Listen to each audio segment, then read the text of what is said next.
गणित अवघड आहे असं का वाटत असावं? म्हणजे त्याच्या स्वरूपामुळे वाटतं का शिकवण्याच्या पद्धतीमुळे वाटतं?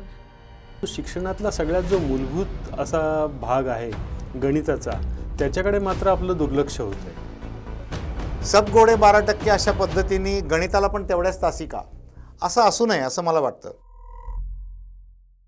नमस्कार, मी डॉक्टर गीतांजली फाटक, सप महाविद्यालयातील गणित विभागात सध्या विभाग प्रमुख म्हणून कार्यरत आहे. रविवारी 22 फेब्रुवारीच्या लोकसत्ताच्या अंकात गणित सोपे कसे होईल हा एक लेख छापून आला आणि त्याला वाचकांचा भरघोस प्रतिसाद मिळाला. तर त्या निमित्ताने असं मनात आलं की या लेखकद्वयींशी आपण मुक्त संवाद साधावा. या लेखाचे वैशिष्ट्य मला असे वाटते की एक गणितज्ञ आणि एक समाजशास्त्रज्ञ यांनी मिळून हा लेख लिहिलेला आहे. त्यामुळे या लेखाला एक वेगळीच उंची प्राप्त झालेली आहे आणि हा मुक्त संवाद साधल्याने गणित शिक्षक तसेच पालक यांच्यात जागरूकता निर्माण होईल असे वाटले, म्हणून आम्ही हा प्रयत्न करत आहोत. सर्वप्रथम आपण या लेखकद्वयींची ओळख करून घेऊयात. नमस्कार बोकील सर. नमस्कार. शाळा या बहुचर्चित कादंबरीचे लेखक श्री मिलिंद बोकील यांचा आपल्या सर्वांना परिचय असेलच. त्यांची फिक्शन आणि नॉन फिक्शन अशी जवळपास 30 पुस्तके प्रसिद्ध झालेली आहेत. उदकाची आरती, झेन गार्डन, पतंग, महानगर हे कथासंग्रह आणि गवत्या, रण, दुर्ग, मार्ग, एकम, समुद्र, सरोवर ह्या कादंबऱ्या प्रसिद्ध आहेत. आदिवासी समाजावरीलही त्यांचा विशेष अभ्यास आहे आणि त्यावरही त्यांनी अनेक पुस्तके लिहिलेली आहेत. विशेषतः समुद्रापारचे समाज, क्षितिजापारच्या संस्कृती ही परदेशी समाजचित्र त्यांची प्रसिद्ध आहेत. आपले दुसरे लेखक आहेत प्राध्यापक डॉक्टर विनायक सोलापूरकर. नमस्कार सर. नमस्कार. पदवी आणि पदव्युत्तर गणिताचे अध्यापन त्यांनी सप महाविद्यालयात 35पेक्षा जास्त वर्ष केले आहे. आता तेथून ते निवृत्त झाले असून सध्या भास्कराचार्य प्रतिष्ठान पुणे येथे ते प्राध्यापक आणि विश्वस्त म्हणून कार्यरत आहेत. आंतरराष्ट्रीय नियतकालिकांमध्ये त्यांचे अनेक शोधनिबंध प्रसिद्ध झालेले आहेत. आता या लेखाच्या निमित्ताने सांगायचं झालं तर शालेय पातळीवरील गणितासाठी सुद्धा त्यांनी बरंच कार्य केलेलं आहे. विशेषतः मॅथमॅटिक्स ऑलिम्पियाड म्हणजे गणित ऑलिम्पियाड या स्पर्धेसाठी राष्ट्रीय आणि आंतरराष्ट्रीय स्तरावर त्यांनी विद्यार्थ्यांना मार्गदर्शन केले आहे. तसेच भारताच्या संघाचे प्रतिनिधित्व केलेले आहे. तसेच बालभारती आणि NCERT ही शालेय स्तरावरील पुस्तके लिहिण्यात त्यांचा सहभाग आहे. तर या लेखकद्वयींशी आपण मुक्त संवाद साधूयात आणि ज्या गोष्टी त्या लेखामध्ये बोलू शकले नाहीत ते आपण इथे त्यांच्याशी बोलूयात. मी बोकील सरांना असा पहिला प्रश्न विचारते की हा लेख मी वाचला आणि तो अतिशय सुंदर झालेला आहे, त्यात तर काही वादच नाही. तर मला पहिला प्रश्न असा पडला की गणिताच्या लोकांनी गणितावर बोलणे किंवा लिहिणे हे साहजिक आहे, पण तुम्ही समाजशास्त्रज्ञ असून गणित विषयावर लिहावे असं तुम्हाला कसे वाटले किंवा ह्याची प्रेरणा तुम्हाला कशी मिळाली? तर आता बरीच वर्ष आपला समाज बघत असताना काही काही गोष्टी ठळकपणाने अशा जाणवत होत्या. त्यातलं पहिली गोष्ट म्हणजे आपल्याकडे भाषेच्या शिक्षणाबद्दल पुष्कळ गदारोळ किंवा बोलणं होत असतं. म्हणजे 3 भाषा शिकवायच्या का 4 भाषा शिकवायच्या वगैरे वगैरे. परंतु शिक्षणातला सगळ्यात जो मूलभूत असा भाग आहे गणिताचा, त्याच्याकडे मात्र आपलं दुर्लक्ष होतं आहे. आणि गणित शिक्षणाचं हे दुर्लक्ष सर्व पातळ्यांवर आहे आणि त्याचे परिणाम विविध तऱ्हेने आपल्या समाजावर होत आहेत. तर सगळ्यात पहिल्यांदा म्हणजे आम्ही त्या लेखात म्हटलं त्याप्रमाणे की गणिताबद्दल प्रचंड भीती वाटते. म्हणजे समाजाने गणिताचा एक प्रकारे बागुलबुवा तयार करून ठेवलेला आहे की गणित ही काहीतरी कठीण गोष्टच आहे, गणित सोपं नसतंच, गणित हे फक्त हुशार मुलांनीच करायचं. तर अशी भीती समाजातल्या सर्व स्तरांमध्ये आहे. म्हणजे विद्यार्थ्यांमध्येही आहे, पालकांमध्येही आहे, इन जनरल सगळ्यांमध्ये आहे. तो एक भाग. आणि मग त्याच्यामुळे विद्यार्थ्यांच्या मनात सुरुवातीलाच असं एक वातावरण निर्माण केलं जातं की गणित बापरे हे कठीणच असतं, हे नको रे बाबा, आणि आपल्याला ह्याचे काही जमायचं नाही, आणि हुशार मुलं असतात त्यांनाच गणित जमतं इत्यादी. त्याच्यामुळे तो जे एक शालेय शिक्षणाकरता जे वातावरण पाहिजे कुठलीही गोष्ट शिकण्याकरता, तेच मुळात विपरीत असं तयार केलं जातं. दुसरी आणखीन एक गोष्ट जाणवते ती अशी की बाकीचे जे विषय असतात हे विषयामध्ये आपण जगत असतो, आपल्या भोवतीच ते असतात. आपण जीवशास्त्र, आपल्या भोवती झाडं पसरलेली असतात, पानं, वेली. नंतर जिथे आपण राहतो तिथला भूगोल असतो, आपल्याला शिवाजी महाराजांच्या गोष्टी सांगितल्या जातात, तर तो सगळा इतिहास आपल्याला कळत असतो. परंतु गणित ही अशी गोष्ट आहे की ती आपल्याला मुद्दाम मेंदूत निर्माण करावी लागते. त्यामुळे गणित असं दिसत नाही, जरी चौकोन वर्तुळ असं दिसत असलं तरी गणित म्हणून जी क्रिया आहे ती काही दिसत नसते. त्यामुळे ती गणित ही मेंदूत तयार करण्याची क्रिया आहे. त्यामुळे तिच्यासाठी विशेष लक्ष दिलं पाहिजे, ते विशेष तऱ्हेने करायचं आहे हे आधी समजून घेतलं पाहिजे. म्हणजे याचा अर्थ असा होतो की गणित ही आपल्या मेंदूला चालना देणारी, म्हणजे आपल्या तर्काला वाढवणारी गोष्ट आहे. आणि आपल्या सगळ्यांना माहिती आहे की तर्कबुद्धी हेच मनुष्याचं मुख्य लक्षण आहे.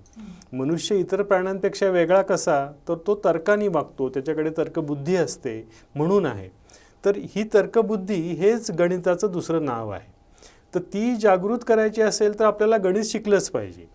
म्हणून गणित महत्त्वाचं या अर्थाने आहे हे एकतर ठसवलं पाहिजे. आणि व्यावहारिक अर्थाने पाहाल तर तुम्ही एक गणितज्ञ आमची आज मुलाखत घेताय, स्त्री गणितज्ञ, याचा मला फार आनंद होतो. कारण भारतामध्ये गणित ही पुरुषांची मिरासदारी आहे. म्हणजे अजूनही मी स्पेसिफिक सांगू शकतो कोणत्या पुरुषांची, पण तेवढं आता खोलात जात नाही. पण गणित ही पुरुषांची मिरासदारी झाल्यामुळे खूप मोठा समाजाचा हिस्सा त्याच्यापासून वंचित आहे.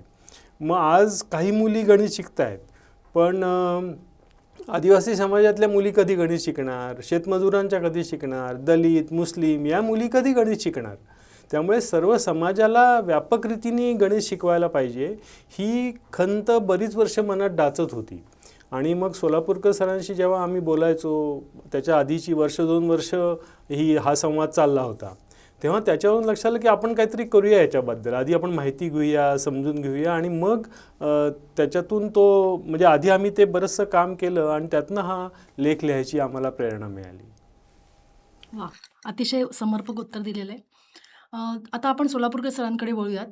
आत्ताच बोकील सरांनी सांगितल्याप्रमाणे समाजात गणिताबद्दल एक नकारात्मक मानसिकता दिसते.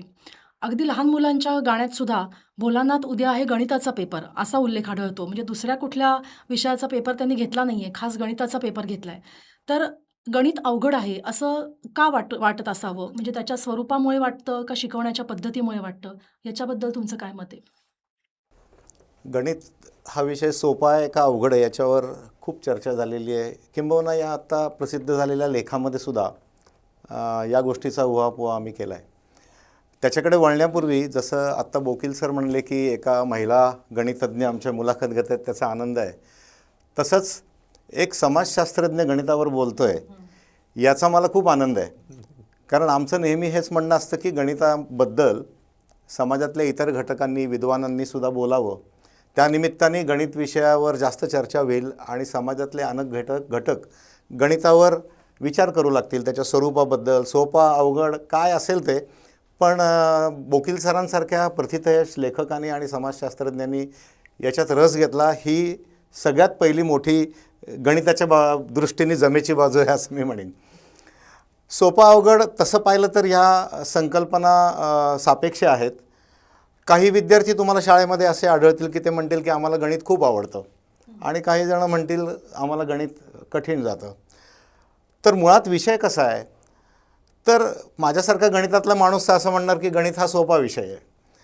पण मी गणिताचा आहे म्हणून असं म्हणणं असं नाही. मला त्याचं कारण सांगता आलं पाहिजे की गणित हा सोपा विषय का आहे ते. तर याची 2 सोपी कारणं, त्यातल्या एका कारणाचा बोकील सरांनी उल्लेख केला की गणित हा तर्काशी निगडीत आहे आणि तर्क ही जन्मतःच मनुष्याला दिलेली एक देणगी आहे. त्याच्यामुळे प्रत्येकाकडे तर्क असतो. नवीन जन्म झालेल्या मुलाला इतिहास काय, भूगोल काय, इंग्रजी काय किंवा गणित काय हे सर्वच विषय सारखे असायला पाहिजेत. पण कालांतराने जसं जसं शालेय पातळीवर इतर विषय आणि गणित असं सुरू होतं तेव्हा बऱ्याच जणांना बऱ्याच अंशी गणित हा विषय अवघड वाटू लागतो. मी असं म्हणणार नाही की तो अनाठाई विद्यार्थ्यांना अवघड वाटतो. तो अवघड काय याच्याकडे पण आपण वळूया. तो अवघड वाटण्याची पण कारणं आहेत. पण मूलतः स्वरूप गणिताचं पाहिलं तर ते एकतर तर्काशी निगडीत आहे आणि मनुष्य प्राण्याकडे तर्काची देणगी आहे, त्यामुळे तो सोपा असायला पाहिजे, वाटायला पाहिजे. आणि दुसरं म्हणजे एक ठोसपणा आहे गणितामध्ये. म्हणजे इंटरप्रिटेशनला स्कोप नाही आहे गणितामध्ये. अगदी 2+2 काय विचारलं तर त्याचं उत्तर सर्वत्र जगभर 4 असंच येणार आहे. मला वाटतं आता याचं उत्तर असं येईल अशा प्रकारचं उत्तर संभवत नाही. याच्या अगदी दुसरं उदाहरण म्हणजे समाजशास्त्रांमधले विषय आहेत किंवा दुसरं महायुद्ध का झालं, तर याची अनेक कारणं असू शकतात आणि ती परस्पर विरोधी पण एकाच वेळेला बरोबर अशीही असू शकतात. कवितांचा अर्थ लावणं हे तर अतिशय कठीण गोष्ट आहे. म्हणजे साहित्य, समाजशास्त्र हे त्या मानाने अवघड विषय असायला पाहिजेत, पण तरीसुद्धा गणित अवघड वाटतो विद्यार्थ्यांना. नुसता विद्यार्थ्यांनाच अवघड वाटतो असं नाही. वकील सर म्हणाले त्याप्रमाणे अनेक इतर विषयांमध्ये पारंगत असलेले म्हणजे वकील म्हणा, डॉक्टर म्हणा, ते सुद्धा आपल्याला असं म्हणताना आढळतात की अरे बापरे, गणित आम्हाला अवघड जातो. तर हे असं का होतं? तर याचं एक कारण असं आहे की त्यातली जी तांत्रिकता आणि अमूर्तता आहे ती, म्हणजे गणित तसा ॲबस्ट्रॅक्ट विषय आहे. म्हणजे आपण साध्या अंकांचा विचार केला 1, 2, 3, 4, तर त्या संकल्पना आहेत, त्या काय आपल्याला दृश्य स्वरूपात कुठे दिसत नाहीत. इतर जे विषय आहेत, प्राणीशास्त्र आहे, भूगोल आहे, इतिहास आहे, तो आपल्या परिसरामध्ये आहे. वर्गात जे विद्यार्थी शिकतो त्याचं प्रत्यंतर त्याला थोड्याफार स्वरूपामध्ये परिसरामध्ये बघायला मिळतं. तसं गणिती संकल्पना तो जो वर्गात शिकतो ते लगेच त्याला परिसरामध्ये बघायला मिळेल असं नाही. ही अमूर्तता आणि गणितामध्ये वापरली जाणारी भाषा ती तांत्रिक भाषा आहे. मग त्याच्यामध्ये काही जणांना क्ष आला की अडचण येते, काही जणांना फ्रॅक्शन्स आले की अडचण येते, काही जणांना निगेटिव्ह नंबर्स आले की त्याच्यामध्ये अडचण वाटू लागते की या संकल्पना अशा मला काही लगेच कुठे दिसत नाही आहेत, पण याच्यावरच्या उदाहरणं तर मला सोडवायची आहेत, त्या फक्त वर्गातच समजून घ्यायच्या आहेत. तर त्याच्यामुळे ती चिन्ह, ती समीकरणं, त्याच्यामध्ये क्लिष्टता वाटू शकते मुलांना. आणि ती क्लिष्टता एकदा आपल्या डोक्यामध्ये बसली की त्यामुळे तो विषय अवघड वाटायला लागतो.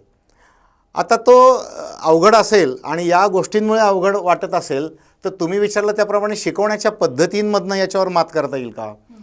म्हणजे जर तो मुलगा वर्गातच हे सगळं शिकणार असेल, आता काही अंशी परिसरांमध्ये लहान वयामध्ये विद्यार्थी शिकू शकतात की बेरीज आहे, समजा 4 मणी ठेवले आणि 3 मणी ठेवले तर एकूण मणी किती झाले? 7 झाले. पण याला मर्यादा आहेत. या एका शालेय पातळीवर 1ली, 2री, 3रीपर्यंत अगदी लवकरात लवकर निगेटिव्ह नंबर्स आले तरी या व्यवहारातल्या संकल्पनांच्या मर्यादा स्पष्ट होतात. त्याच्यामुळे तो जर हे वर्गातच शिकणार असेल तर वर्गातल्या शिकवण्याच्या पद्धतींकडे आपल्याला वळायला लागतं आणि त्या पद्धती जास्तीत जास्त परिसराभिमुख पण त्याचप्रमाणे अमूर्ततेचा थोडा संदेश देणाऱ्या अशा प्रकारच्या असतील तर त्याला असं लक्षात येऊ शकेल की आपल्याला हे जे शिकायचं आहे त्याचं थोडंसं परिसरामध्ये दृश्य स्वरूप आहे, पण आपल्याला सरावानी या गोष्टी, ही भाषा ही समजून घ्यायची आहे. तर त्याच्यामुळे शिक्षकांचं सबलीकरण हा गणित शिक्षणातला फार मोठा एक मुद्दा आहे की शिक्षकांनी गणित शिकवताना काहीही सिलेबस असू देत, पण आधी उदाहरणांमधनं ती संकल्पना स्पष्ट करावी, नंतर विद्यार्थ्यांना थोडंफार बोलतं करावं. त्यांना चुका झाल्या तरी ह्या अमूर्ततेमुळे, तांत्रिक भाषेमुळे होत आहेत असं समजून घेऊन ग्रेडेड एक्झाम्पल ज्याला आपण म्हणतो की सोप्याकडून अवघडकडे जाणारे अशा गणितांचा सराव करून घ्यावा. आता विद्यार्थ्याला हा विषय असा असल्यामुळे थोडासा अधिक वेळ देणं त्याच्यासाठी वर्गात आणि वर्गाच्या बाहेर पण आवश्यक असतं.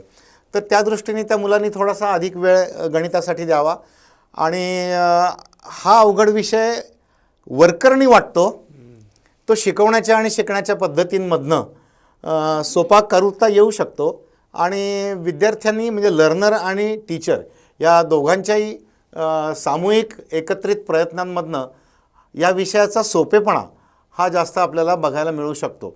तो वरकरणी फक्त अवघड आहे, पण खरं म्हणजे सोपा विषय असं मला वाटतं. याला जोडून मी एक प्रश्न घेते की पूर्वी सगळेजण पाढे पाठ करायचे आणि हल्ली असं बघायला मिळतंय की शाळेतल्या मुलांचे पाढे पाठ नसतात, पण त्यामुळे मला असं वाटतं की त्यांना गुणाकार भागाकार करण्यात अडचणी येतात. तर तुमचं काय मत आहे, पाढे पाठ असायला पाहिजेत ना? नाही, माझं वैयक्तिक तर मत असं आहे की पूर्वापार म्हणजे मी, बोकील सर किंवा आपण जेव्हा शाळेमध्ये शिकत होतो तेव्हा 30पर्यंतचे पाढे हे पाठ करायला लागायचे. अगदी पावकी निमकी वगैरे सुद्धा पावकी निमकी वगैरे सुद्धा होती. तर पाढे पाठ करणं आवश्यक आहे. आणि गणितामध्ये असं असतं की पाठांतर, आता अलीकडे असं म्हणायला सुरुवात झाली की पाठांतर करू नये वगैरे, पण माझं स्वतःचं असं मत आहे की एका ठराविक वयापर्यंत पाठांतर न समजता ती संकल्पनासुद्धा, मी अगदी ठामपणे म्हणतो आहे की न समजतासुद्धा पाठांतर करावं. त्यांनी एक प्रकारचं ट्रेनिंग बुद्धीला मिळतं, कारण त्या वयामध्ये ती संकल्पना सांगणं कठीण असतं. म्हणजे पाढे म्हणजेच गुणाकार आहे हे सांगत बसलं तर ती वेळ निघून जाईल. त्याच्यामुळे त्यांनी ते पाठ करावेत.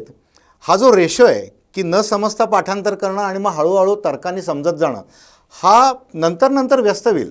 जसजसं तुम्ही 1लीतनं 4थीत जाल, 4थीतनं 8वीत जाल, तेव्हा समजून घेण्याच्या प्रक्रियेचा रेशो वाढेल आणि पाठांतराचं कमी होईल. मग पुढे पाठांतर करण्याची गरज नाही. तुम्हाला गुणाकार करायचा तर गुणाकार कसा करायचा हे तुम्हाला कळतं आहे, पण तो जोपर्यंत कळत नाही तोपर्यंत गणिती क्रियांमध्ये आपल्याला अडून नाही बसता येणार. त्याच्यामुळे माझं मत आहे की पाढे नक्की पाठ करायला हरकत नाहीत. एका ठराविक वयानंतर कधीतरी त्याला हे पाढे कसे तयार झाले हे पण शिकायला मिळालं पाहिजे, त्यांनी समजून घेतलं पाहिजे आणि मग तो पाठांतराचा भाग त्यातला कमी होईल. कारण कॅल्क्युलेशन हा पण गणिताचाच एक भाग आहे. हो. त्यामुळे त्यांना गुणाकार, भागाकार, बेरीज, वजाबाकी हे चांगल्या प्रकारे करता आलं त्यावेळेला पाहिजे. आलं पाहिजे. बरोबर आहे. मगाशी म्हटल्याप्रमाणे बोकील सरांचा तुमच्यातला साहित्यिक हा तुमच्या लेखातही डोकावतो. गणिताचा डोंगर हा पायऱ्यांनी चढावा लागतो असं तुम्ही त्याच्यात वर्णन केलेलं आहे, ते अगदी यथार्थ आहे. तर ही संकल्पना तुम्हाला कशी सुचली? तर बरोबर आहे, आम्हाला रूपकांच्या भाषेत बोलायची सवय असते आणि गणित हा खरोखर एक मोठा काहीतरी डोंगर आपल्यासमोर आहे असं प्रत्येक मुलामुलीला वाटत असतं. तर ही गोष्ट खरी आहे, पण हा डोंगर कसा आहे तर त्याला पायऱ्या आहेत. तो काय नुसता हिमालयासारखा अवघड असा डोंगर नाही आहे, तर त्याला पायऱ्या पायऱ्या असणारा असा तो डोंगर आहे. आता तुम्ही बघा की 2x2 ह्याचं उत्तर कोणीही देईल. 2x2 4. आता हेच विचारलं की बेत्रिक किती तर 6 हे देईल. म्हणजे पहिल्या पायरीवर 2 + 2 4 असतं किंवा 2x2 4 असतं. दुसऱ्या पायरीवर 2x3 6 असतं. तर ह्या पायऱ्या समजायला सोप्या आहेत. तर असं करत करतच आपल्याला तो चढावा लागतो. आता ही गोष्ट बरोबर आहे की पुढे जेव्हा तुम्ही वरवर चढत जाता त्यावेळी काही काही पायऱ्या कदाचित थोड्या उंच असतील, थोड्या अवघड असतील, पण त्या पायऱ्यांवर आपण बसू शकतो. असं नाही की आपल्याला सगळ्या पायऱ्या एकदम एका दमातच चढायच्या आहेत. आपण हवा तितका वेळ एकेका पायरीवर बसू शकतो. आपल्याला जसं आपण डोंगर चढताना करतो की जिथे आपल्याला दम लागतो तिथे थांबतो, पाणी पितो, इकडे तिकडे बघतो, मग पुन्हा आपल्या अंगात ताकद भरून येते आणि मग आपण पुढे जातो. हे तर गणिताच्या बाबतीतही करता येईल. असं काही कोणी सांगितलेलं नाही की तुम्ही इतक्या वेळातच एवढ्या ह्याच्यात घाईघाईने केलं पाहिजे, असं जरूर नाही आहे. आणि त्यामुळे ही त्या पायऱ्यांवर बसायची जी फुरसत आहे किंवा अवकाश आहे किंवा ती थांबण्याची जी वेळ आहे ती सगळ्या मुलांना दिली पाहिजे. आणि हे आधी आपण मान्य करून घेतलं पाहिजे की काही काही मुलं भरभर डोंगर चढतील, पण काही काही मुलं थांबत थांबत चढतील. तर त्यावेळी त्यांना तसं देणं, तसा अवकाश देणं आणि त्यांच्याबरोबरसुद्धा थांबणं.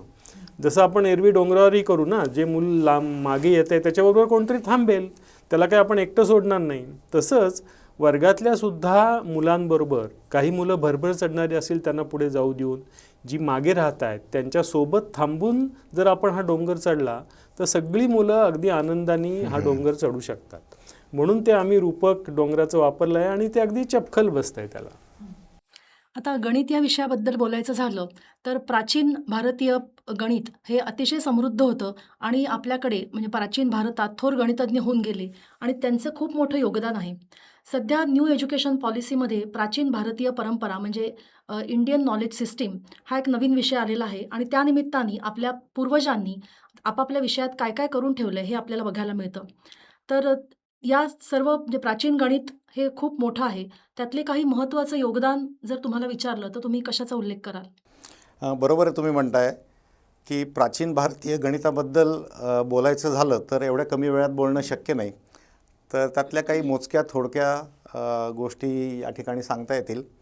पण ही गोष्ट तर खरीच आहे की भारताला अतिशय उज्ज्वल अशी गणिताची परंपरा लाभलेली आहे आणि ती आपल्याला किती वर्ष मागे नेता येईल तर ज्याचे पुरावे देता येतील अशा प्रकारे जर इतिहासाकडे मागे जाऊन की ठोस पुराव्यांनी सांगता येईल की हे भारतीय गणितज्ञांनी केलेलं आहे, त्याच्याबद्दलच बोलण्यात काहीतरी अर्थ आहे. तर अशा बाबींबद्दल बोलायचं झालं तर सुलभ सूत्रांपासून आपल्याला निश्चितपणे असं म्हणता येईल की ते गणिताचं भारतीयांचं कॉन्ट्रीब्युशन आहे. कारण त्याचं आपल्याकडे त्याचे पुरावे आहेत. तरी साधारण सुलभ सूत्र 800 वर्ष BCE या इसवी सनापूर्वी 800 वर्ष या कालावधीमध्ये लिहायला सुरुवात झाली आहे. एकूण 4 सुलभ सूत्र आहेत आणि मुख्यत्वे करून त्याच्यात जॉमेट्री प्रॉमिनंटली दिसून येते.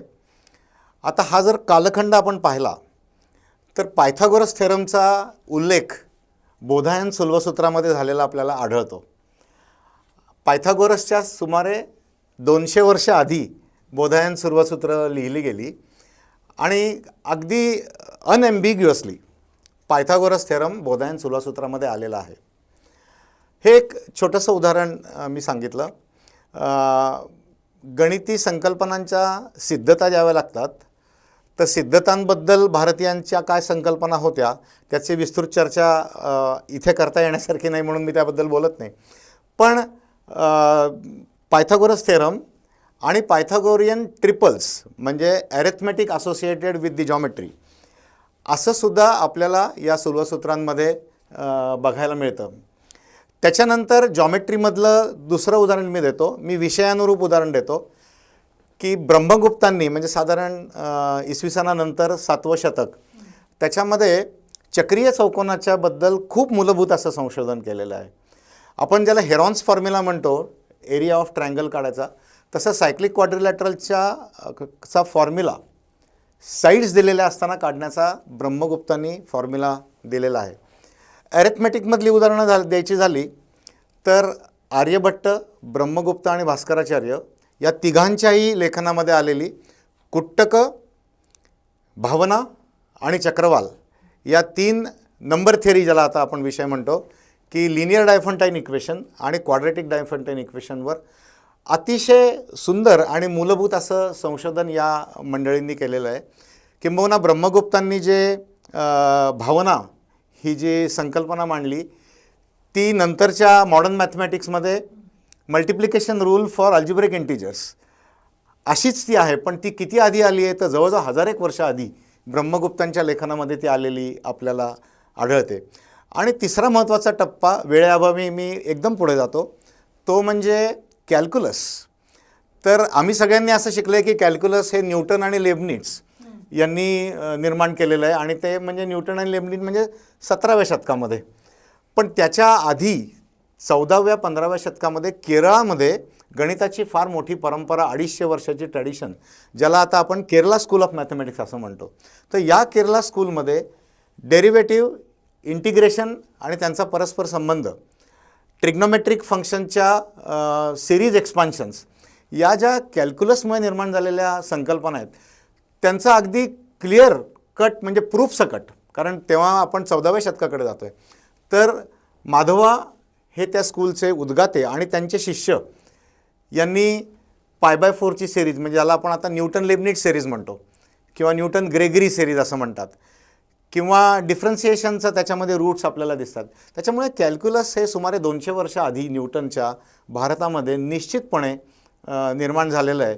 किंबहुना आता अनेक लेखकांनी फर्स्ट टेक्स्टबुक ऑफ कॅल्क्युलस म्हणून युक्तिभाषा या ज्येष्ठदेवा यांनी लिहिलेल्या पुस्तकाचा उल्लेख फर्स्ट टेक्स्टबुक ऑफ कॅल्क्युलस असा केला जातो.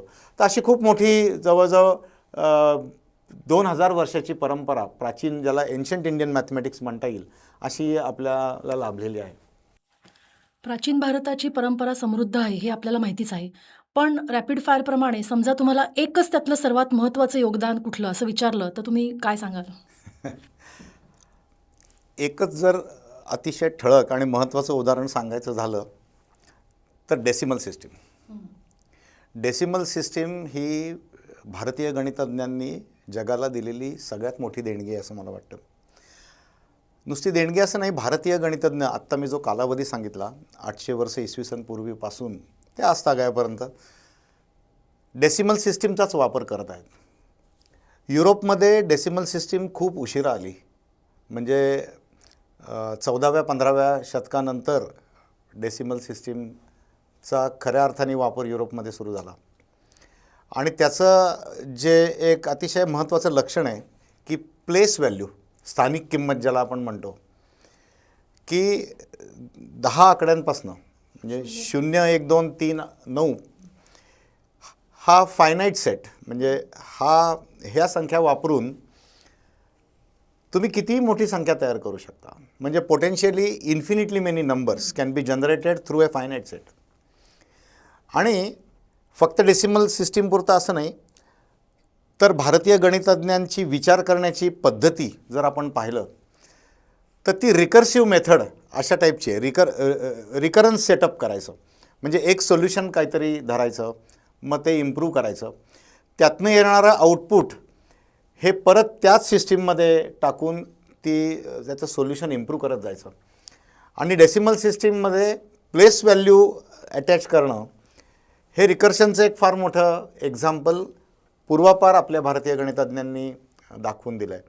तरी एक खूपच मोठी गोष्ट आहे, म्हणजे ती दिसायला आपल्याला आता अंगवळणी पडते. आपण शाळेत शिकतो, मग आपण ते स्थानिक किंमत शिकतो, मोठमोठे आकडे लिहायला शिकतो, पण त्याच्यामागची जी संकल्पना आहे ती खूप डीप आहे.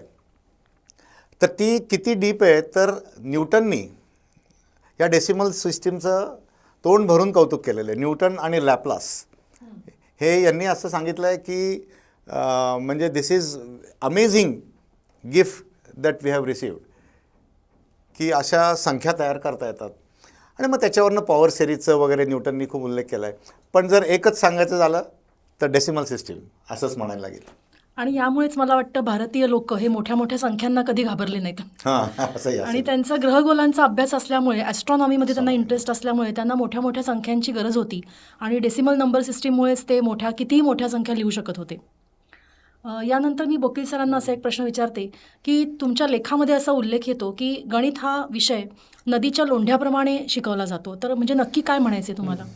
तर आता आपण सगळं आपलं शाळेतलं आठवून बघा किंवा आत्ता कुठल्याही शाळेत जाऊन जर बघितलं की कसं शिक्षण केलं जातं, तर गणिताचे शिक्षक असतात, ते फळ्यासमोर उभे राहतात आणि त्यांना जो विषय त्या दिवसाचा असतो तो घेऊन धडा ते आपले पुढे जात असतात आणि त्यांना त्या एका धूनमध्ये तारेमध्ये ते शिकवत असतात आणि त्यांना जे शिकवायचे ते एका विशिष्ट वेळात पूर्ण करून देण्यामध्ये त्यांची सगळी शक्ती खर्च होत असते.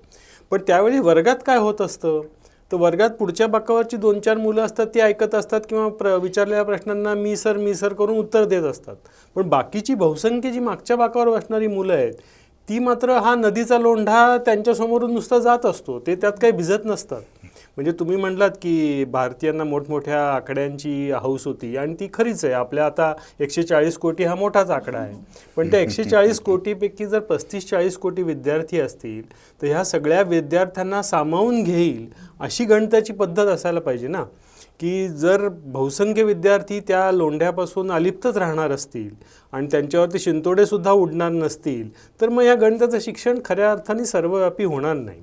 म्हणून मग आपल्याला अशा पद्धतींचा विचार करायला पाहिजे की ज्या सगळ्यांना सामावून घेतील, शेवटच्या बाकावर जी बसणारी मुलं मुली आहेत त्यांना पण घेतील, जी बहुजन समाजातली मुलं आहेत, जी वंचित समाजातली मुलं आहेत. म्हणजे आपण म्हणतोय की आपली खूप उच्च परंपरा आहे, पण मी ही उच्च परंपरा या सर्वसामान्य जनतेला कधी सामावून घेणार की नाही त्याचा आपण खूप कसोशीने विचार करायला पाहिजे. नाहीतर मग काय होईल की फक्त मग आपली परंपरा आपल्यापुरतीच राहील, उदाहरणापुरती राहील.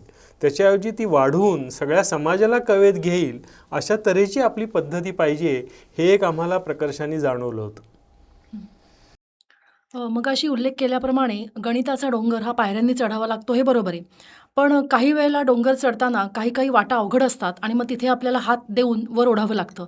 तसंच गणित शिकवताना काही ठिकाणी त्या संकल्पनांचं स्पष्टीकरण आपण पूर्णपणे देऊ शकत नाही, त्या तशाच सांगून पुढे न्याव्या लागतात. तर अशी काही उदाहरणं तुम्ही देऊ शकता का? हां, अशी उदाहरणं मी देतो, पण तत्पूर्वी बोकील सरांनी जे आत्ता समाजशास्त्रीय विश्लेषण केलं गणिताच्या शिक्षणाचं, ते फार मोलाचं आहे आणि महत्त्वाचं आहे. आणि ते गणिताचे शिक्षक किंवा गणितज्ञ करताना दिसत नाहीत.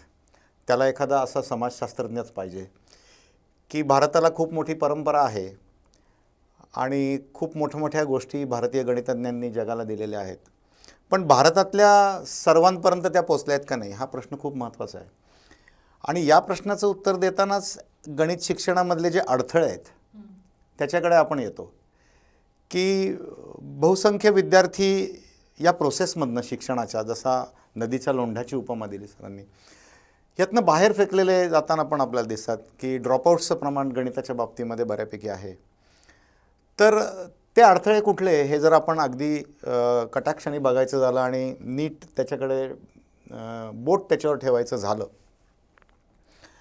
तर मी एक असं उदाहरण देईन की निगेटिव्ह नंबर्सची संकल्पना जेव्हा पहिल्यांदा विद्यार्थ्याला शिकायला लागते तेव्हा शिक्षकांनाही जाणवतं, पुस्तकं लिहिणाऱ्यांनाही जाणवतं आणि विद्यार्थ्यांना ती अडचण जाणवते की हे आता परिसरामध्ये आपल्याला कुठे दिसणार नाही. म्हणजे ऋणसंख्या म्हणायचे तुम्हाला? ऋणसंख्या. ऋणसंख्या. तर म्हणजे आता सोंगट्या असतील तर 4 सोंगट्या आहेत, 7 सोंगट्या आहेत. ह्या सगळ्या धनसंख्या, म्हणजे 7 हे मी दाखवू शकतो 7 सोंगट्यांनी, पण -7 कसं दाखवू? तर मला निगेटिव्ह नंबर्सची संकल्पना शिकवायची असेल तर काहीतरी वेगळ्या क्लुप्त्या वापरायला लागतात. मग हा झाला एक अडथळा निर्माण, की ते त्याच्यात आर्टिफिशियलिटी आली, की शिक्षकालाही अडचण आली की हे कसं सांगावं. मग काहीतरी विहीर आहे आणि विहिरीला खाली उतरणाऱ्या पायऱ्या आहेत, मग अशा प्रकारची उदाहरणं शोधून काढावी लागतात. किंवा लिफ्ट आहे, ती खाली जाताना निगेटिव्ह आहे, किंवा मनुष्य या दिशेने गेला तर धन असं धरावं, उलट्या दिशेने ऋण असं धरावं. पण मग अडथळे सुरू झाले, समजायला हे थोडंसं जास्त काठिण्य पातळी त्याची वाढली. त्याच्यानंतर असाच अडथळा एक मोठा जेव्हा अपूर्णांक विद्यार्थ्यांना शिकायला लागतात. 2 सप्तमांश, 3 अष्टमांश, म्हणजे 3 खाली आडवी रेघ आणि 8 असं लिहिलं. कसा काय अर्थ लावायचा, याचा काय अर्थ लावायचा. मग काहीतरी वर्गात आपण शिकवायचा प्रयत्न करतोच की 8 भाग आहेत, त्यातले 3 भाग बघा वगैरे. पण मग त्यांची बेरीज करायची असते, त्यांच्यावर क्रिया असतात की अपूर्णांकांची बेरीज, अपूर्णांकांची वजाबाकी, त्यातलं मोठा कोण लहान कोण, मोठा कोण लहान कोण, त्यांचा गुणाकार. या क्रिया करताना अजून इतर गणिती प्रक्रियांचा अवलंब करायला लागतो. म्हणजे 2 सप्तमांश अधिक 3 अष्टमांश कसं करायचं. तर मग त्यातला जो डिनॉमिनेटर आहे, छेद आहे, त्यांचा LCM काढायला लागतो. म्हणजे LCM काढण्याची दुसरी एक मेथड त्याच्यात आली. म्हणजे काठिण्य पातळी वाढली, म्हणजे एक अडथळा त्याच्यात निर्माण झाला. मग हे जर त्या वर्गामध्ये जसं सर म्हणले कुठेतरी लांब दूरवर खेडोपाडी त्या वर्गात निगेटिव्ह नंबर अपूर्णांक शिकणाऱ्या विद्यार्थ्याला हे नाही जमलं, तर तो या गणित शिक्षणाच्या प्रक्रियेमधनं बाजूला फेकला जातो. प्रत्येक ठिकाणी प्रत्येक वेळेला प्रत्येक विद्यार्थ्यामध्ये रस घेणारा शिक्षक असेलच असं नाही, किंवा शिक्षकालाही काही क्लुप्त्या वेगवेगळे प्रकार वापरून शिकवायला वेळ आणि जमेल असंही नाही. त्यामुळे गणित विषय अवघड वाटायला लागतो. अनेक जण या गणित शिक्षणामधनं बाजूला जाऊ शकतात या प्रक्रियेमधनं. किंवा असे काही संकल्पना आहेत की ज्या किती मोठी शाळा असो, कितीही उत्तम शिक्षक असो, त्या संकल्पना त्या त्या वेळेला सांगताच येणं शक्य नाही. उदाहरणार्थ वर्तुळाचं क्षेत्रफळ πr², जर त्रिज्या r असेल तर. आता पाय काय आहे, तर शाळेमध्ये आम्हाला तर सांगितलं होतं की 22 सप्तमांश हा पाय. पण खरं म्हणजे आता आपल्याला माहिती आहे की तो काही 22 सप्तमांश नाही आहे. हां, 22 सप्तमांश हा रॅशनल नंबर आहे आणि पाय हा इरॅशनल नंबर आहे. पण आता हे विद्यार्थ्यांना सांगायचं कसं की तुम्ही कितीही डेसिमल लिहिलेत तरी तुम्हाला अचूकपणे पाय लिहिता येणार नाही. त्याचे काही डेसिमल अजून आहेत, काही डेसिमल म्हणजे इन्फायनाइटली मेनी आहेत. आता ही संकल्पना अवघड आहे. त्याच्यामुळे मग मार्ग काय काढला आहे की 22 सप्तमांशी तुम्ही ॲप्रॉक्सिमेट किंमत घ्या. म्हणजे आता ही अडचण कशी आहे की शिक्षक चांगला आहे, शाळा चांगली आहे, विद्यार्थी चांगले आहेत, पण हे त्या त्या पातळीवर सांगता येणं शक्य नाही. वास्तव संख्यांचा संच, रिअल नंबर्स. आता रिअल नंबर्सच्या संकल्पनेमध्येच, कन्स्ट्रक्शनमध्येच लिमिटिंग प्रोसेस आहे, म्हणजे लिमिट घ्यायला लागतं. मग लिमिट कधी शिकतो माणूस? 11वी-12वीमध्ये जेव्हा कॅल्क्युलस सुरू होतं तेव्हा. पण तुम्हाला √2, √3, पाय, ई वगैरे हे नंबर म्हणजे वास्तव संख्यांचा संच हा शाळेत सांगावाच लागतो. पण तो मग अडचण आली, पूर्णतः सांगता येणार नाही. म्हणजे जसं म्हणजे गणित न समजू शकणारे विद्यार्थी आहेत, तसं उत्तम गणिताची जाण असणाऱ्या विद्यार्थ्यांना सुद्धा सगळं नाही सांगू शकत आपण. ही गणित शिक्षणामधली अजून एक अडचण आहे की एखादा प्रतिभावान विद्यार्थी असेल तरी शालेय पातळीवर त्याला ते सांगताच येणार नाही. सायमल्टेनियस इक्वेशन्स सोडवायची आहेत समजा, तर शाळेमध्ये 2 इक्वेशन्स इन 2 अननोन्स किंवा 3 इक्वेशन्स इन 3 अननोन्स एवढंच घेतात. आणि मग एखादा विद्यार्थी असं विचारू शकतो, म्हणजे मला स्वतःलाच खूप वेळा असं वाटलं आहे की मी कधी विचारलं का नाही. हा अजून एक मुद्दा आहे की प्रश्न विचारले जात नाहीत की 2 इक्वेशन्स इन 3 अननोन्स घेतले तर काय होईल, 3 इक्वेशन्स इन 2 अननोन्स घेतले तर काय होईल. तर शालेय पातळीवर ह्याचं उत्तर देणं शक्य होणार नाही. म्हणजे ही एक अडचण झाली. आता चांगला शिक्षक असेल तर तो त्या एखाद्या विद्यार्थ्याला बाजूला घेऊन त्याला जास्त थेअरी शिकवू शकेल वगैरे झालं, पण ही प्रक्रिया वर्गात नाही घडू शकत. तर त्याच्यामुळे मग त्याला असं सांगायला लागतं की हे तू पुढे शिकशील. म्हणजे काही संकल्पनाच अवघड आहेत, जसं ऋणसंख्या, फ्रॅक्शनवरच्या क्रिया, आणि काही संकल्पना अशा आहेत की ज्या शिकवता येणं शक्य नाही आहे. या सगळ्या प्रक्रियेमध्ये गणिताबद्दल भीती, नावड किंवा ड्रॉपआउट्स अशाला थोडाफार हातभार लागू शकतो. ते टाळता येऊ शकेल, पण मग ती प्रक्रिया शिक्षक आणि विद्यार्थ्यांनी सामूहिकरित्या कितपत केली जाईल याचं आपण सांगू शकत नाही. आणि हे टप्पे थोडक्यात जर काही उदाहरणं द्यायची झाली तर असे आहेत की त्या शिकवण्याच्या प्रक्रियेमधल्या ह्या अडचणी आहेत. तरी हल्लीच्या काळात मॅथमॅटिक्स लॅबोरेटरी ही एक संकल्पना उदयास येत आहे आणि त्यामुळे काही गणिताचे खेळ म्हणजे कोडी, पझल्स किंवा अशा प्रकारे घेऊन त्यातले म्हणजे मुलांना गणिताची आवड आपण निर्माण करू शकतो. त्या दृष्टीने सगळेजण आता प्रयत्न करत आहेत. ही एक खूप चांगली गोष्ट आहे. मगाशी आपण जे पाढ्यांचा उल्लेख केला की पाढे पाठ असणं आवश्यक आहे. तर आपण जेव्हा मराठी मीडियममध्ये शिकत होतो तेव्हा बे के बेपासून आपण जे सुरू करायचो आणि त्याला एक रिदम होता आणि आपण असे पाढे म्हणत होतो. तर आता बहुसंख्य मुलं इंग्रजी माध्यमात शिकत असतात आणि इंग्रजीमध्ये पाढे म्हणणं हे जरा अवघड पडतं का? म्हणजे त्यातून मला असं विचारायचं आहे की गणित शिकण्यामध्ये इंग्रजीचा अडथळा येतो असं वाटतं का? म्हणजे मातृभाषेतून जर गणित शिकलं तर ते जास्त सोपं होईल का? तर आता ही गोष्ट तर उघडच आहे की फक्त आपल्या भारत देशातच आपण परक्या भाषेतून शिकतोय. जर्मनीमध्ये हा प्रश्न उद्भवत नाही, ऑस्ट्रेलियामध्ये उद्भवत नाही, चीनमध्ये उद्भवत नाही, कोरियामध्ये उद्भवत नाही, कारण ते आपल्या भाषेतून शिकतायत. पण आपल्याकडे काय झालं आहे की भारत हा एक बहुभाषिक देश असल्यामुळे किंवा इंग्रजांचं आपल्यावर राज्य असल्यामुळे आणि आपल्या लोकांना असं वाटतं की इंग्रजीची आपण कास धरली पाहिजे, नाही तर आपण मागे पडू, म्हणून आपण इंग्रजी माध्यमाचा आपल्याकडे फार बोलबाला झालेला आहे. पण त्याच्यात आपण थोडंसं सारासार विवेकाने बघायला पाहिजे. म्हणजे इंग्रजीची गरज असते, इंग्रजी शिकल्याने एक प्रकारचं आपण एका अभिजन वर्गात प्रवेश करतो असं मुलांना वाटतं आणि त्यांच्या पालकांना वाटतं, ही गोष्ट खरी आहे. पण खऱ्या अर्थाने जे आकलन व्हावं लागतं कुठल्याही विषयाचं ते जर तुमच्या मातृभाषेत असेल किंवा परिसर भाषेत असेल तर ते आकलन जास्त ठाशीव, जास्त खोलवर असं जातं. त्यामुळे गणितासारखे जे विषय आहेत ना ते त्या मुलाच्या मातृभाषेत किंवा परिसर भाषेतच शिकवायला पाहिजेत, म्हणजे आकलन चांगलं होतं. म्हणून मग पाढे हे जर एखाद्या गाण्यासारखे आपण जे पाढे म्हणतो ते एक प्रकारचं गाणंच आहे. त्याच्यातले कसा ते शब्द आला, 16-2 कसं आलं, 22-24-2 कसं आलं हे सांगता नाही येणार, पण तुम्ही त्या लयीत म्हणत जाता.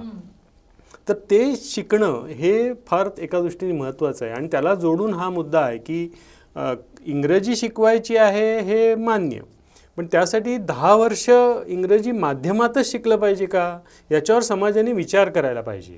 आणि आपण त्याची कोणती किंमत देतोय? जर असं होत असेल की आपल्या मुलांचं मूलभूत आकलनच चांगलं राहत नसेल तर मग बाकीच्या देशांशी आपण स्पर्धा नाही करू शकणार. आता आपल्या देशात हे तर सगळ्यांना माहिती आहे की मूलभूत संशोधन होत नाही आहे. आता हा मोबाईल सगळेजण वापरतात, पण त्याचा शोध कोणी लावला, त्याच्यामध्ये सगळं जे अल्गोरिदम्स गेलेली आहेत त्यातली किती आपण निर्माण केली, हे सगळे जे विषय आहेत त्यासाठी मूलभूत पातळीवर चांगलं गणित आपल्या लोकांना यायला पाहिजे. आणि मी तर असं म्हणेन की एक वेळ तुम्ही इतिहास वगैरे भूगोल हे इंग्रजीत शिकवा, कारण त्याच्यामध्ये भाषा वापरावी लागते, त्याच्यातून तुमची इंग्रजी भाषा चांगली होईल. पण गणित जे आहे ते त्याच्या मातृभाषेत किंवा परिसर भाषेत शिकवा, म्हणजे ते पक्कं होईल. आणि गणिताचा पाया पक्का झाला की तर्कबुद्धी पक्की होईल आणि त्याला इतर विषय कवेत घ्यायला आणखीन सोपं पडेल. तर समाजाने याच्यावर जरा गंभीरपणे विचार केला पाहिजे. तुम्ही ते आदिवासी भागामध्ये बघितलेत वर्ग, त्याचं एखादं उदाहरण सांगा ना. हो, आता हे जे मातृभाषेतल्या शिक्षणाचा मुद्दा आहे तर आधी आपण म्हणलं तसं की भाषिक ओझं हे महाराष्ट्रासारख्या राज्यातल्या विद्यार्थ्यांवर खूप येतं. तर आपण शहरात म्हणतो की कशाला हिंदी शिकवायची का नाही शिकवायची, म्हणजे हिंदी, इंग्रजी, मराठी असं 3 भाषा. तर आता मी गडचिरोली जिल्ह्यात गेलो होतो तर तिथे गोंडी भाषा आहे. पूर्ण जो पट्टा आहे मधला हा गोंडी भाषिक पट्टा आहे, त्यांची मातृभाषा गोंडी आहे. तर तिथल्या मुलाला मातृभाषेतलं शिक्षण म्हणजे गोंडी अधिक मराठी अधिक हिंदी अधिक इंग्रजी असं त्या आदिवासी मुलावर ओझं आहे. तर मग त्यातला मार्ग हाच आहे की मग त्याची मातृभाषा आणि मग एखादी जी संपर्क भाषा आहे तिचं शिक्षण दिलं पाहिजे. तर असे प्रयोग काही शाळा करायला लागलेले आहेत, पण सगळ्या समाजानेच हे प्रयोग करायला पाहिजेत. आणि हे फक्त गोंडीपुरतं मर्यादित नाही, हे कोरकूमध्ये आहे, कातकरीमध्ये आहे, आंध, कोलामी सगळ्या भाषांमध्ये आहे.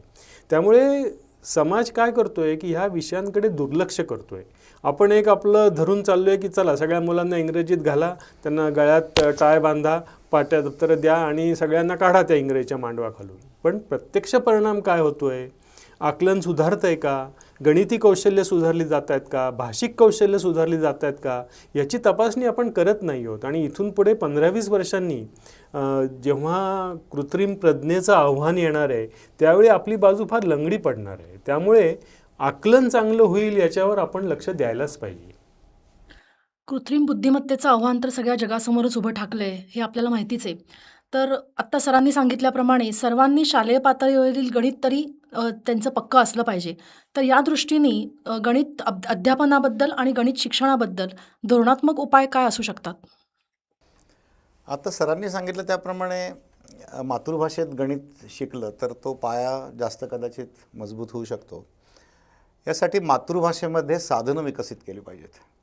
म्हणजे आता हे आदिवासी त्यांना जर गोंडीमध्ये शिकायला लागत असेल तर गोंडीमध्ये पुस्तक आहे का त्याला वाचता येईल असं, मग ते कोण विकसित करू शकेल? ते विकसित करण्याला आपण काही मदत करतो आहे का? सरकारी पातळीवरनं त्याला काही मदत होती आहे का? तर मातृभाषेतलं शिक्षण देण्यासाठी जी काही साधनसामुग्री लागेल ती साधनसामुग्री उपलब्ध करण्यासाठी मग त्याच्यात शैक्षणिकदृष्ट्या आणि आर्थिकदृष्ट्यासुद्धा त्या घटकांनी म्हणजे शैक्षणिक दृष्टीने गणितज्ञांनी, गणिताच्या शिक्षकांनी ती विकसित केली पाहिजेत. म्हणजे मराठी चांगलं येणाऱ्या गणितज्ञांनी मराठीत लिखाण केलं पाहिजे. तसंच वेगवेगळ्या ठिकाणी ज्या भाषा वापरल्या जातात आणि त्याला सरकारी पातळीवर प्रोत्साहन पाहिजे, मदत पाहिजे. त्या दृष्टीने एक साधनं विकसित होतील. ज्याला मातृभाषेत शिकायची इच्छा आहे आणि ज्या शिक्षकाला शिकवायची इच्छा आहे त्याला त्याचा उपयोग निश्चितपणे होईल. दुसरी गोष्ट अशी की गणित शिकवण्यासाठी जास्त वेळ लागतो. म्हणजे नदीच्या लोंढ्याची जी उपमा दिली ती अशा अंगावरनं लोंढा का जातो? तर एक ठराविक सिलेबस त्या शिक्षकाला ठराविक वेळामध्ये पूर्ण करायचं असतं. मग तो ती संकल्पना सांगतो, त्याची 4 उदाहरणं घेतो. म्हणजे कोट अनकोट कायदेशीर दृष्टीने जेवढं त्या संकल्पनेबद्दल सांगायची गरज आहे तेवढं तो सांगतो. पण ते विद्यार्थ्यासाठी शिकण्यासाठी पुरेसा आहे की नाही याचा विचार फारसा केला जात नाही आणि म्हणून ते असं वाहून जातं अनेकांच्या अंगावरनं. यासाठी गणित शिक्षणासाठी इतर विषयांपेक्षा म्हणजे थोडं परिसरामध्ये न दिसणारा विषय किंवा अमूर्त असणारा विषय असल्यामुळे वर्गामध्ये जास्त वेळ देणं आवश्यक आहे. त्याच्यामुळे सब गोडे 12% अशा पद्धतीने गणिताला पण तेवढ्याच तासिका असं असू नये असं मला वाटतं. गणिताला जास्त वेळ शाळेमध्ये दिला पाहिजे. म्हणजे त्या पातळीवर तुम्ही धोरणात्मक म्हणलात म्हणून मी हे सांगतो आहे की गणित शिक्षणाला जास्त वेळ दिला पाहिजे. गणिताच्या साधनसामुग्री जास्त निर्माण केल्या पाहिजेत.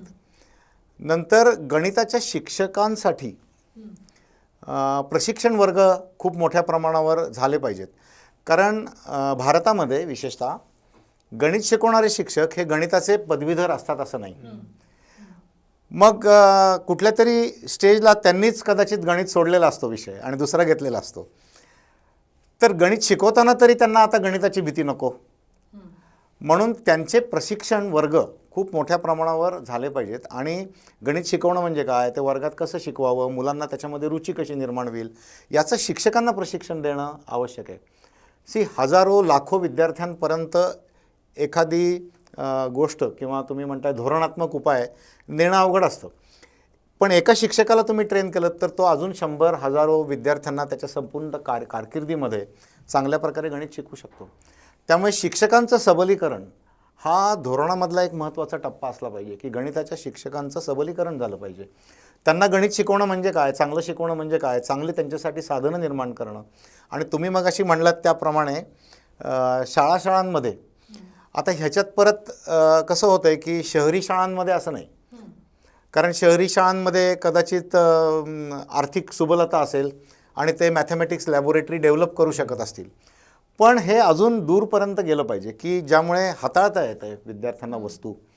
लॅबोरेटरी निर्माण का करायची, तर संकल्पना जी वर्गात शिकवली, जसं इतर रसायनशास्त्र किंवा पदार्थविज्ञान एखादा तुम्ही काहीतरी शिकलात वर्गात तर त्याचा एक्सपेरिमेंट जाऊन तुम्हाला लॅबोरेटरीमध्ये करता येतो. तसं गणितातही शक्य आहे. तुम्ही एखादी गोष्ट शिकलीत तर त्याचं आता पायथागोरस थेरमचं प्रूफ तुम्ही काहीतरी कट अँड पेस्ट आणि अशी खूप मॉडेल्स आता चांगली उपलब्ध झालेली आहेत. तर ती त्याला हाताळायला मिळाली की अरे त्याला रिलेट करता येईल, आपण जे वर्गात शिकलो ते मला डोळ्यांनी बघायला मिळालं, हाताने ते हाताळायला मिळालं. मग अशा जागोजागी प्रयोगशाळा निर्माण करण्याचा सुद्धा धोरणामध्येच समावेश पाहिजे. की आता सरांनी सांगितलं ती जी आदिवासी भागामधली जी शाळा असेल तिथे पण लॅबोरेटरी निर्माण झाली पाहिजे. मग तो जो गोंडी भाषेचा जो प्रश्न आहे त्याला या लॅबोरेटरीने थोडं तरी उत्तर मिळेल की ठीक आहे भाषेचं त्याला अडचण आहे, पण त्याला कळलं की काय पायथागोरस थेरम आहे. तर असं शिक्षकांचं सबलीकरण, साधनसामुग्रींची निर्मिती सर्व भाषांमध्ये विशेषतः मातृभाषेमध्ये, आणि मॅथमॅटिक्स लॅबोरेटरी, मॉडेल्स, चार्ट्स असं जागोजागी त्याचं एक नेटवर्किंग तयार करणं, ह्या काही धोरणात्मक बाबी, आणि तासिका म्हणजे वेळ जास्त देणं गणित शिक्षणासाठी, या काही धोरणात्मक बाबी मला आत्ता सांगता येतील की ज्यांनी गणित शिकण्याच्या प्रक्रियेमध्ये सुधारणा होऊ शकेल. आणि जे आपण वारंवार म्हणतोय की तो सोपा विषय आहे, तो खरंच मुलांना सोपा वाटेल. फक्त गणितज्ञ म्हणतात सोपा आहे पण मला तर अवघड जातोय असं त्या विद्यार्थ्याला वाटता कामा नये. पण हे सगळं जाळं असं निर्माण झालं तर त्या विद्यार्थ्याला खरोखर तो विषय सोपा वाटू शकेल. धन्यवाद सर. गणिताचा अभ्यास करणे म्हणजे तर्कबुद्धी विकसित करणे. या संवादाच्या निमित्ताने आपण जी चर्चा केली त्यामुळे गणिताचे शिक्षक तसेच पालक यांचा दृष्टिकोन व्यापक होईल याची मला खात्री वाटते. पुण्यातील नांदेड सिटी येथील प्रायमाव्हर्स या कंपनीने त्यांचा रेकॉर्डिंग स्टुडिओ आम्हाला उपलब्ध करून दिला, त्याबद्दल मी त्यांचे मनःपूर्वक आभार मानते. हा संवाद तुम्हाला कसा वाटला हे आम्हाला कॉमेंट्स करून नक्की कळवा. धन्यवाद.